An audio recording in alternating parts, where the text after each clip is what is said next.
The Gospel of Pope Honorius. The Gospel of Pope Honorius, also known as the Grimoire of Pope Honorius, is a notorious grimoire attributed to Pope Honorius III, who reigned from 1216 to 1227. The Gospel of Pope Honorius is unique in its attempt to merge Christianity with magic. It contains a series of prayers, exorcisms, and invocations that are ostensibly Christian in nature but are used for magical purposes. The rituals often invoke the names of God, Jesus Christ, and various angels, alongside more traditional magical incantations. This blending of Christian elements with occult practices is one of the defining features of the grimoire. The book is primarily a manual for performing various magical operations, including summoning and commanding spirits, exorcising demons, and gaining supernatural knowledge and power. It includes instructions for creating magical tools, performing rituals, and invoking divine and angelic assistance for protection and guidance. The text positions itself as a powerful resource for clergy and laypeople alike to harness spiritual power for practical and protective purposes. The Gospel of Pope Honorius faced significant opposition and condemnation from the Church due to its content, which many considered blasphemous and heretical. The book's integration of magical practices with Christian rites was seen as a perversion of the faith, and its use could lead to accusations of heresy and witchcraft. The claims of papal authorship further exacerbated the controversy, as it implied that a high-ranking church authority endorsed these magical practices. The book's claim of being written by Pope Honorius III is generally regarded as a pseudonymous effort to lend credibility and authority to its contents. By attributing the text to a pope, the authors aim to legitimize the practice of magic within a Christian framework, suggesting that such knowledge was divinely sanctioned. However, historical evidence strongly suggests that the actual Pope Honorius III had no connection to the grimoire. The Gospel of Pope Honorius is a notable example of how magical and religious traditions can intersect and influence each other. By incorporating Christian prayers, saints, and divine names into its rituals, the book creates a unique fusion of faith and magic. The Book of Abramelin. The Book of Abramelin is a famous grimoire and mystical text attributed to the Abraham von Worms, a Jewish mage and scholar believed to have lived in the 14th or 15th century. The text is presented as a letter from Abraham to his son, detailing his journey to Egypt and his discovery of the magical knowledge imparted by the mage Abramelin. The book was written around the early 15th century and is structured in 3 parts.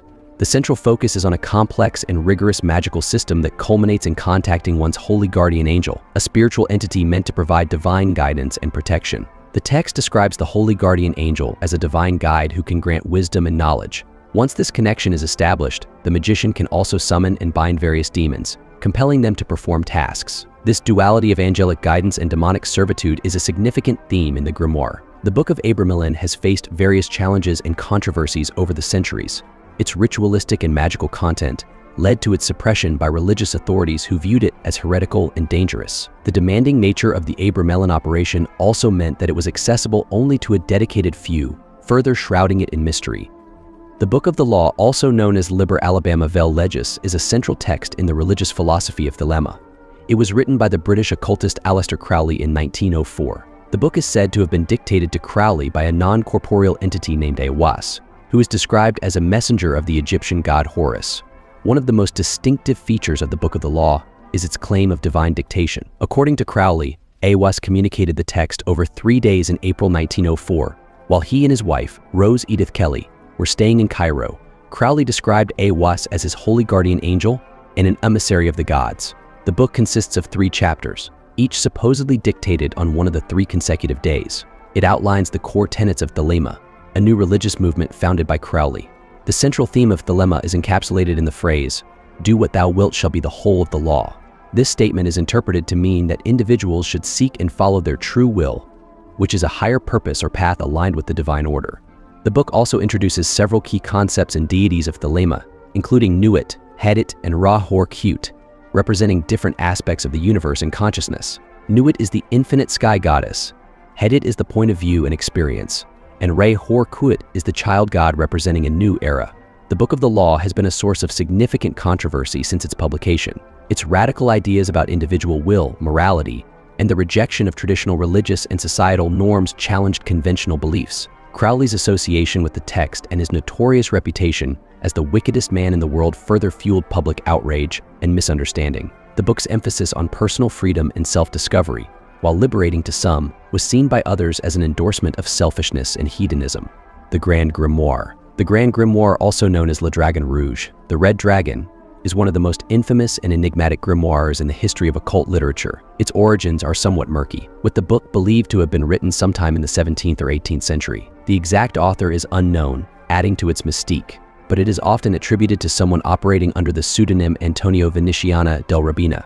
The Grand Grimoire is notable for its explicit instructions on summoning and making pacts with demonic entities, particularly the devil or one of his chief demons. The book is divided into two main parts. The first part contains the Grand Grimoire itself, which details various spells, rituals, and invocations, while the second part, sometimes called the Sanctum Regnum or True Clavicles of Solomon, offers more in-depth procedures for calling upon demonic forces. At its core, the Grand Grimoire preaches the idea of harnessing demonic power to achieve one's desires, whether they be wealth, power, or knowledge.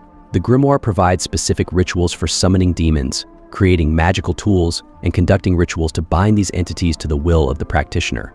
The most infamous aspect of the book is the detailed process for making a pact with a demon, promising one's soul in exchange for temporal gains. The Grand Grimoire has been condemned and suppressed by religious authorities due to its overt promotion of demonic pacts and black magic. Its reputation for being a manual of dark arts has led to its association with witchcraft and Satanism.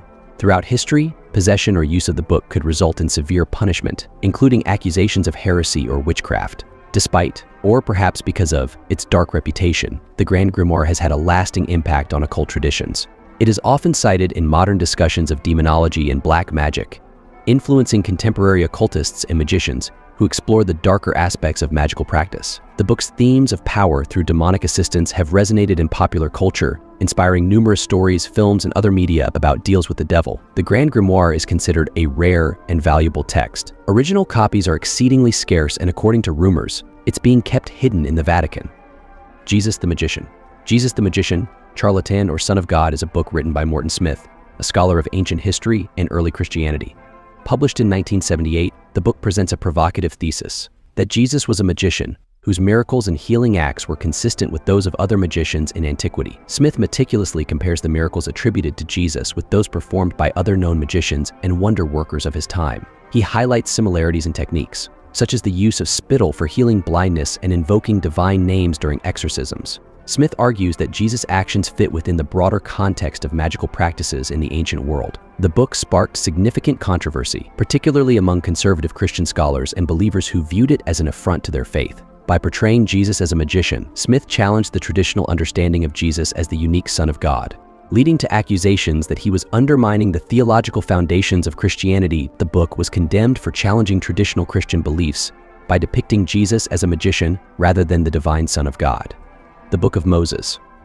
The Book of Moses, also known as Sefer Moshe or Sefer Moses, is a mystical text often associated with Jewish Kabbalistic traditions. Its origins are somewhat obscure, but it is believed to have been written or compiled between the 14th and 16th centuries, possibly in Europe. The Book of Moses is known for its focus on practical Kabbalah, which includes the use of divine names, angelic invocations, and magical rites. It is said to contain powerful spells and instructions for achieving various supernatural feats, such as protection from harm, healing, and gaining insight into divine mysteries. The text is often linked with the legendary figure of Moses, attributing its knowledge to the biblical prophet's supposed divine revelations. It also said to contain spells like the one Moses used to part the Red Sea. The book's magical content and its use of divine names and invocations led to significant controversy. Religious authorities, particularly within Orthodox Judaism, viewed the text with suspicion and often condemned its use as heretical. The practical Kabbalistic practices it described were seen as potentially dangerous and contrary to the more theologically and philosophically oriented aspects of traditional Kabbalah. The Cloud of Unknowing. This is a spiritual guide written by an anonymous English monk in the late 14th century. This mystical text focuses on contemplative prayer and the direct experience of God, emphasizing the necessity of giving up intellectual reasoning to achieve true spiritual union. The book advocates for a method of prayer that involves placing all thoughts and concepts beneath a cloud of forgetting while focusing on God's presence, which is hidden behind a cloud of unknowing. It encourages readers to seek God through love and humility, rather than through intellectual understanding. The book faced challenges and skepticism, particularly from those who viewed its mystical approach as potentially heretical or at odds with the more dogmatic aspects of medieval Christianity. Its emphasis on personal spiritual experience aligns it with the values of free thinkers, although it is firmly rooted in Christian tradition, and its emphasis on personal experience over established doctrine made it controversial. At various times, its unconventional approach to spirituality led to censorship and banning by religious authorities wary of its mystical content. Picatrix. The Picatrix, also known as Gayat al-Hakim, the goal of the wise, is an influential grimoire on astrological magic. It was originally written in Arabic in the 11th century and later translated into Latin in the 13th century. The book is attributed to an Andalusian mystic and scholar, although the exact authorship remains uncertain. Picatrix is renowned for its detailed instructions on astrological magic, including the creation of talismans, invoking planetary spirits, and conducting rituals to harness the powers of the stars. It also involves spells that can make one transform to any animal form. It draws from a wide range of sources, including Greek, Persian, and Indian texts, making it a comprehensive compilation of magical knowledge. The book faced condemnation from religious authorities due to its overt use of magic, which was often seen as heretical and associated with sorcery. Its circulation was often restricted, and those found in possession of it could face severe penalties, including accusations of witchcraft. Despite historical suppression, Picatrix has had a lasting impact on Western esotericism. It influenced Renaissance magicians and scholars, such as Marsilio Ficino and Cornelius Agrippa, and continues to be studied by modern occultists.